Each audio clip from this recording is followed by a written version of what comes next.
Chapter 12. "This is boring," Ansett said. "There must be more to see than this." Estee looked at him in surprise. When she had come here as an incipient songbird, the shows with their dancing and singing and laughing were a marvelous surprise to her. She had not thought Ansett would be so easily satiated. "Where should we go, then?" "Behind." "Behind what?" He did not answer. He had already left his seat and was sliding out between the rows. A woman reached out and patted his shoulder. He ignored her completely and moved on. Estee tried to catch up, but he fit better through the crowds in the aisles as people constantly moved in and out. She saw him dart out the door, where the waiters came and went. Estee, having no choice, followed.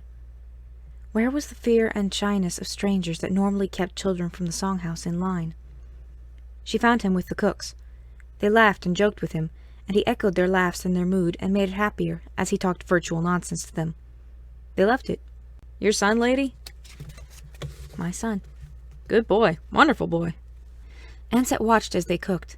The heat in the kitchen was intense. The cook explained as he worked. "Most places use quick ovens, but here we go for the old flavors, the old ways of cooking. It's our specialty." Sweat dripped from Ansett's chin. His hair stuck to his forehead and neck in sweaty curls. He seemed not to notice it, but Estee noticed, and in tones that meant she intended to be obeyed, she said, "We're going." Ansett offered no resistance, but when she started leading him to the door they had entered from, he unerringly headed toward another exit. It led to a loading dock. Loaders looked at them curiously, but Ansett was humming a mindless tune, and they left him alone. Beyond the dock, an indoor street serviced all the buildings of that area. It was a city within a city. All the fronts outside glittering for the visitors, the gamers, the fun-seekers, while behind the buildings, within the buildings, the loaders, the cooks, the waiters, the servants, the managers, the entertainers, passed back and forth, rode in shabby taxis, emptied garbage. It was the ugliness that all the pleasure of Bog generated, hidden from the paying customers behind walls and doors that said employees only. Estee could barely keep up with Ansett. She made no pretense of directing him now. He had found this place, and it was his music that kept at bay those who might have stopped them. She had to stay with him, wanted to stay with him, for she was excited by the discoveries he made, much more excited than he let himself appear to be. A garbage processing station, a horse shop, an armored car loading that hour's receipts from a gambling establishment, a dentist who specialized in fixing the teeth of those who had to smile and didn't want to take more than a few minutes off work, a rehearsal for a slat show, and 1,000 loaders bringing in food and taking out garbage, and a morgue. "You're not allowed in here," said the embalmer, but Ansett only smiled and said, "Yes, we are," and sang unshakable confidence. The embalmer shrugged and went on with his work, and soon he began talking as he went. "I clean 'em," he said. The bodies came in on a conveyor. He rolled them off onto a table, where he slit the abdomen and removed the guts. "Rich folks, poor folks, winners, losers, players, workers. They dies 100 a night in this city, and here we cleans 'em up pretty so they'll keep. All the guts is the same, all the stinks is the same, naked as babies." The guts went into a bag. He filled the cavity with a stiff plastic wool and sewed up the skin with a hooked needle. It took only 10 minutes for one body. "Another one does the eyes, and another one does visible wounds. I'm a specialist." Estee wanted to leave, pulled on Ansett's arm, but Ansett wouldn't go. He watched 4 bodies come by. The 4th one was the old woman from the park. The embalmer had just about run out of chat. He cut open the huge stomach. The stench was worse. "I hate the fat ones," said the embalmer. "Always having to hold the fat out of the way. Slows me down, gets me behind." He had to reach over mounds of flesh to reach the bowels, and he swore when he broke them. "Fat ones make me clumsy." The woman's face was set in a grimace that might have been a grin. Her throat had been slit. "Who killed her?" asked Ansett, his face and voice showing no emotion beyond curiosity. "Anyone. How could I know? Just a debtor. Could have been killed for anything. But she's a poor one, all right. I know the smell. Eats eels. If the killer hadn't gotten her, the cancer would have. See?" He pulled up the stomach, which was distended and putrefied by a huge tumor. "So fat she didn't know she had it. Would have finished her off soon enough." It took the embalmer several tries and stronger thread before he could tie the abdomen back together again. In the meantime, another body passed on the conveyor. "Damn," he said. "There'll be complaints tonight, that's for sure. Another missed quota. I hate the fat ones." "Let's go now," said Estee. deliberately letting her control slip enough that he would be surprised into moving. He let her lead him to the indoor street. "Enough," Este said. "Let's go." "She was wrong," Ansett answered. "Who?" "The woman. She was wrong. They wouldn't let her alone." "Ansett, this has been a good trip," Ansett said. "I've learned a lot." "Have you?" "Pleasure is like making bread. A lot of hot, nasty work in the kitchen for a few swallows at the table." "Very good." She tried to lead him away. "No, Este. You can ban me at the songhouse, but you can't ban me here." And he broke away from her, and ran to the backstage entrance of a theater. Este followed, but she was not young, and though she had made an effort to stay in shape, a woman of her age could not hope to overtake a child determined to escape. She was lucky to stay close enough to see where he went.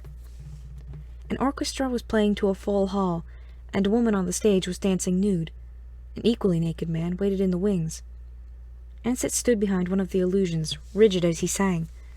His voice was clear and loud, and the woman heard it and stopped dancing, and soon the members of the orchestra began hearing it and stopped playing.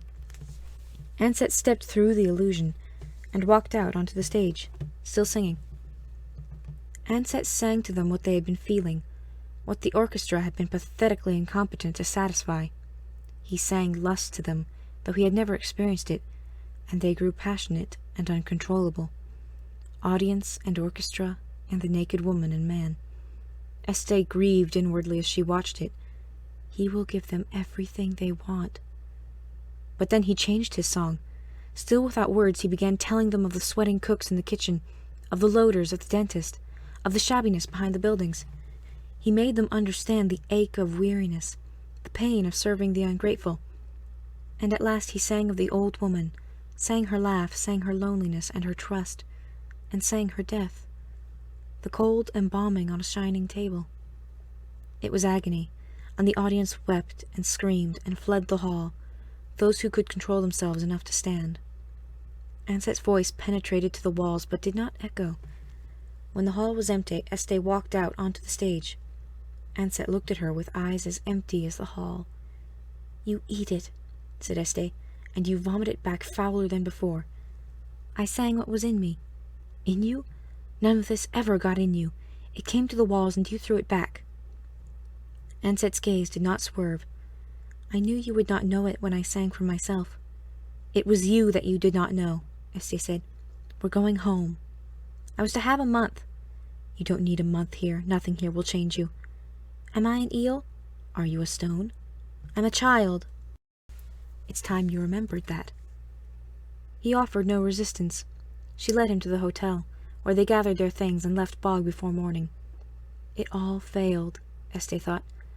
I had thought that the mixture of humanity here would open him, but all he found was what he already had, inhumanity, an impregnable wall, and proof that he can do to people whatever he wants. He had read the audience of strangers too well. It was something that had never happened at the songhouse before. Ansett was not just a brilliant singer. He could hear the songs in people's hearts without their having to sing, could hear them, could strengthen them, could sing them back with a vengeance. He had been forced into the mold of the songhouse, but he was not made of such malleable stuff as the others. The mold could not fit. What will break? Este wondered. What will break first? She did not for a moment believe it would be the songhouse. Ansett, for all his seeming strength, was far more fragile than that. If he goes to McCall like this, Este realized, he will do the opposite of all my plans for him. McCall is strong, perhaps strong enough to resist Ansett's perversion of his gift. But to the others, Ansett would destroy them. Without meaning to, of course. They would come to drink again and again at his well, not knowing it was themselves they drank until they were dry. He slept in the bus. Este put her arms around him and sang the love song to him over and over in his sleep. Chapter 13. I haven't time for this, Este said, allowing her voice to sound irritated. Neither have I, Kya answered defiantly. The schools on 2 are excellent. Your stipend is more than adequate. I have been accepted at the Princeton Government Institute. It will cost 10 times as much to support you on Earth, not to mention the cost of getting you there, and the inconvenience of having to give it to you in a lump sum. You earn 10 times that amount from a single year's payment on a songbird. True enough. Este sighed inwardly. too much today. I was not ready to face this girl. What Ansett has not taken from me, exhaustion has. Why Earth? She asked, knowing that Kya Kya would recognize the question as the last gasp of resistance. Earth? Because in my field, I'm a songbird. I know that's hard for you to admit, that someone can actually do something excellent that isn't singing, but you can go. We will pay.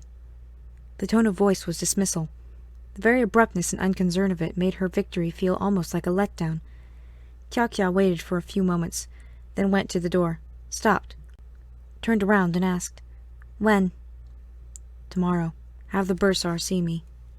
Estee turned back to the papers on her table. Kya Kya took advantage of her inattention to look around the high room.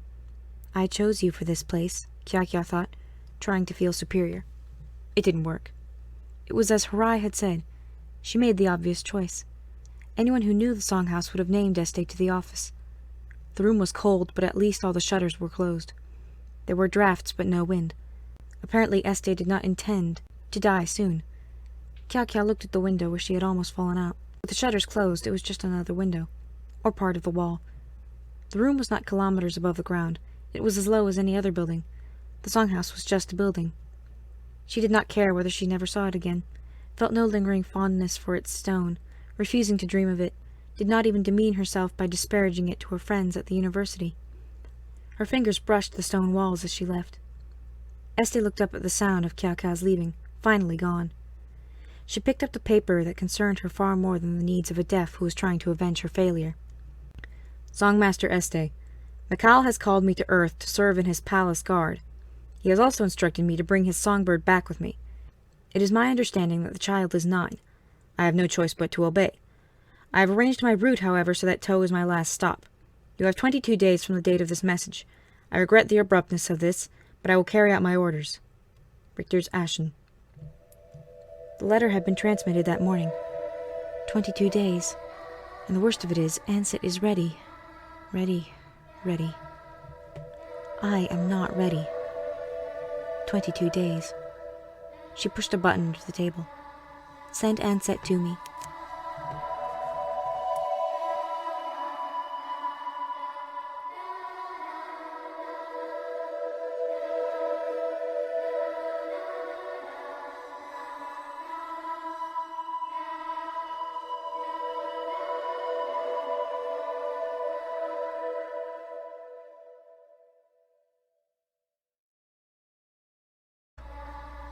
This is boring, Ansett said. There must be more to see than this. Estee looked at him in surprise. When she had come here as an incipient songbird, the shows with their dancing and singing and laughing were a marvelous surprise to her. She had not thought Ansett would be so. Estee tried to catch up, but he fit better through the crowds in the aisles as people constantly moved in and out. She saw him dart out the door, where the waiters came and went.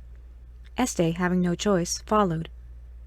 Where was the fear and shyness of strangers that normally kept children from the songhouse in line? She found him with the cooks. They laughed and joked with him, and he echoed their laughs and their mood and made it happier as he talked virtual nonsense to them. They loved it. Your son, lady? My son. So easily satiated. Where should we go then? Behind. Behind what? He did not answer. He had already left his seat and was sliding out between the rows. A woman reached out and patted his shoulder. He ignored her completely and moved on.